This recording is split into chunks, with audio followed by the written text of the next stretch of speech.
You can't cry in front of your kid.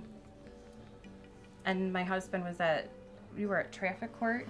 Yeah, so I was at traffic court for a ticket that I received like 6 weeks prior, and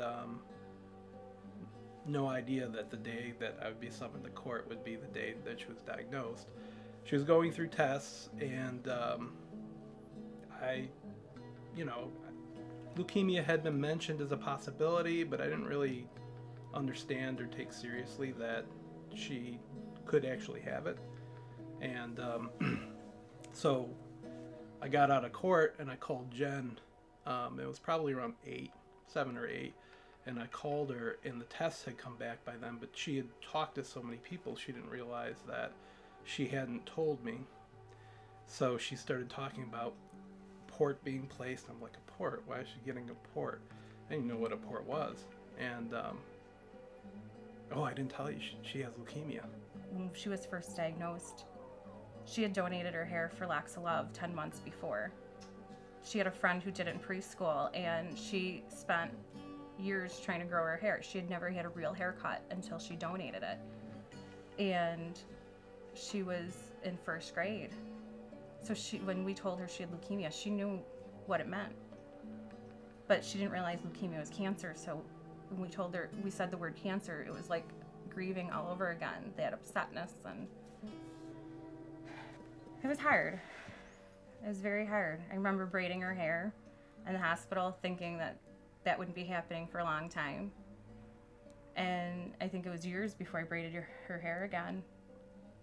She lost her hair 3 times the first time in treatment, and a couple times the second time. And you know, those little things. When her hair started growing back, I'm buying like these little girl bows and barrettes, but she had grown up and she didn't want any of that. I probably spent $200 on like little bows and barrettes from like Walmart and Target because I was so excited, like some piece of normalcy. And then she's not that little girl anymore, and she's matured way beyond her years throughout this whole experience. You start off just by telling us your name, how old you are, and then your diagnosis. My name is Stella. I'm 13, turning 14 in June, and my diagnosis was acute lymphoblastic leukemia on March 2nd, 2011. The hard things are just getting used to all of it. That was very hard at first. I'm technically in remission, but I still have a chemo drug, Jakafi. It's supposed to be for the graft versus host disease that I still have. 2 years since transplant, I still have. And that's where GVH is where the donor cells and my cells are still fighting after the transplant, the bone marrow transplant. The graft versus host makes me very nauseous and makes it hurt to eat food because it's also in my stomach. And I have some ulcerations in my stomach too on top of that. So at the moment, they feed me through the feeding tube through my nose, down my throat, into my stomach, so it doesn't hurt. The visiting nurses will come and show you how to use pumps and IV poles and all of that for like IV antibiotics. She's had intravenous, like through her vein nutrition, right? But that's hard on her liver, so right now she's getting the nasal gastric, the NG tube, because her body processes it, better. They teach you a lot of it, but then there's some things you figure out, little cheats. I mean, she has 32 medications on a medication list right now, her MedRec sheet at Roswell. So I've got like, AM, PM, 3XD, like 3 times a day, like little cheats on the top of the bottle, so I know what to pick out. To take blood, I had a medical device, and the nurses could take blood from it, could put in chemo, so it would take the chemo through a tube up near my heart and get pumped all over my body, so it'd work faster. It got infected with a gram-positive infection, which the doctors say ends up being more slimy than the most and just like likes to stick in there.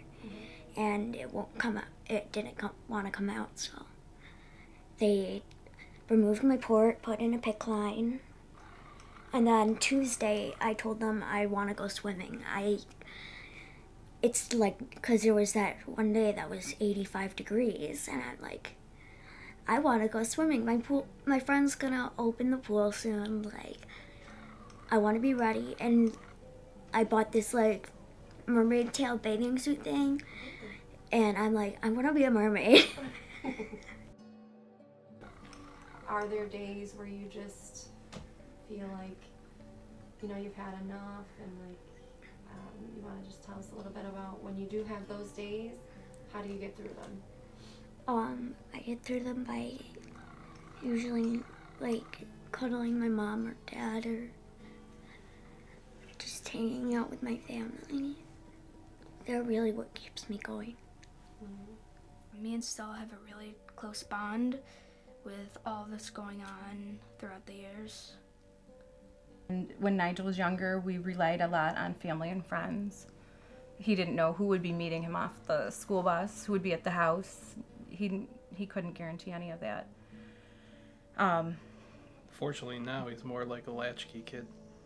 He comes home many times, Hacking. lets himself in, and sometimes it's just for an hour or two. Sometimes it's for longer. Yeah. The first week he was home alone a couple weeks ago when she was in the hospital. He had a couple hours each day, and he was hacking his DS so he can play every game. He hacked the Wii. So, like, it's kind of dangerous. I mean, he's a good boy. And I tell him all the time that he shows us how much he loves us by doing his part to keep all of this going. This has affected me deeply because sometimes I'll come home and there'll be no one there and I'll have to wait, and sometimes I'll find out that Stella's there for like a week and I'll have to come home and take the dog for a walk and all that. I mean, I still have a lot more that I can do other than Stella. Like, I can go up and go to the park, something that normal kids could do. Like, I could go to school. I can make more friends than she could. So whenever like I feel jealous that she came home with a new toy or something, I have to think about what I can do and what I'm able to do at this time. Like, if Stella didn't have cancer, she would be able to go to the park with me, where now she can't, so I really gotta think about that. And one of the things that I've become really attached to is video games, because it's like an alternate dimension that is very different from my life, where I can go escape our real world problems. Well, the Teens Living with Cancer group, you get to meet kids that really understand what you're going through, and you can just be yourself around them. Like, if you're having a bad day, they know what that's like, so they don't care. They're not gonna, like they're gonna include you no matter what. They're gonna understand if you just don't feel good and need to lay down. And, like, they're kind of like a second family. There's times where she's heard me take a picture and said, "Mom, what are you doing? I don't want that on Facebook." But we've talked about the bald, smiling, shiny kids that are happy and beautiful for like St. Jude commercials, or American Cancer Society that gives almost no funding to children. You know, like people use the face of these smiling, beautiful kids with the bald heads that look sick to get your attention and get money, but nobody wants to tell you the reality of it, the hard times, the frustration. It's very hard because some of my friends were like,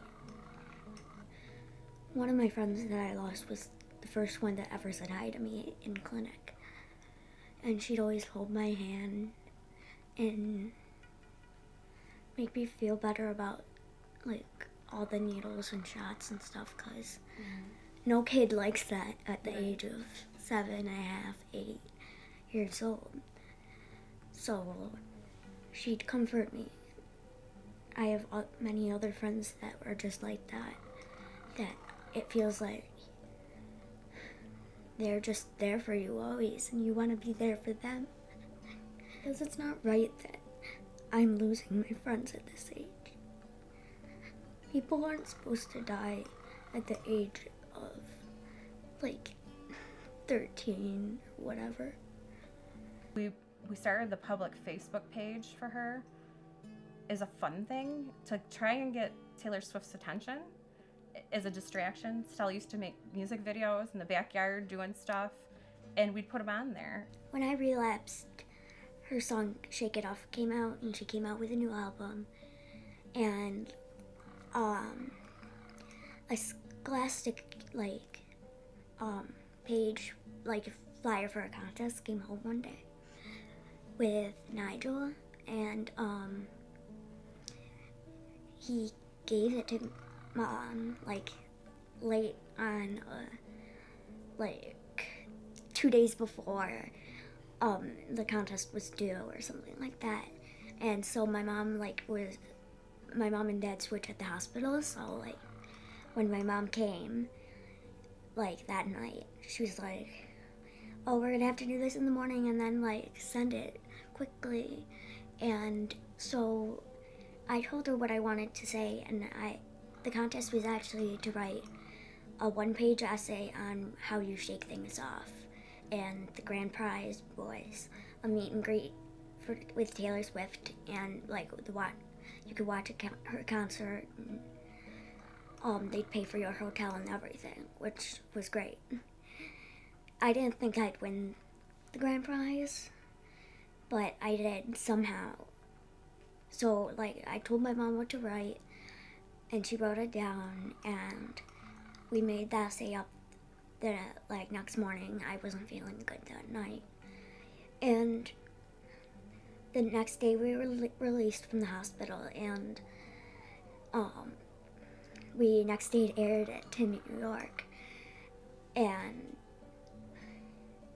like a few months later they told us that I was a winner. My mom got called while I was doing tutoring, and I knew something was going on because I have never seen her that excited in my life. I was going through a bone marrow transplant when she was touring, and it said you would get to go to the closest location to where you were inside your country. So that would have been Philadelphia, Pittsburgh for me. But that was like right after I got my bone marrow transplant. I wouldn't be able to go. And so we talked to Scholastic, and they were really nice about saying, you know what, we'll schedule you on like one of the later concert dates so you can actually go and see her. And that was so nice of them, because I ended up going to Miami and seeing her in concert and then meeting her too. It was surreal, but like I talked to her for a while, even though like meet and greets are usually just quick. Yeah, she talked to me for a few more minutes. Like her people were trying to say, come on, you got other people you gotta meet for contests, because for that tour, all the VIP people like that got to meet her, they only won contests. Like you couldn't buy it to get a meet and greet. You couldn't buy a meet and greet to get in. You won like a contest. There was a kids contest and then other stuff. But I was the only winner from Scholastic, so I felt special. My sister is very brave because she's been going through this for 6 years, almost 7, and to think that she's been through this for so long, it's crazy to think. And I probably wouldn't even be able to keep up a couple years. And she's just keeping really strong. I'm happy for her. Stella is strong more than anything else, but at the same time sensitive. She's a fighter. She's been through a tremendous amount of things, but for the most part maintains positive attitude. And I'm tremendously proud of her. I think Stella's learned some lessons that people don't learn until later in life. That there are wonderful, kind, generous people, and she's learned the importance of giving back. You know, personally doing things so that she can donate money to the organizations that help her. I think that's something that some people don't learn ever.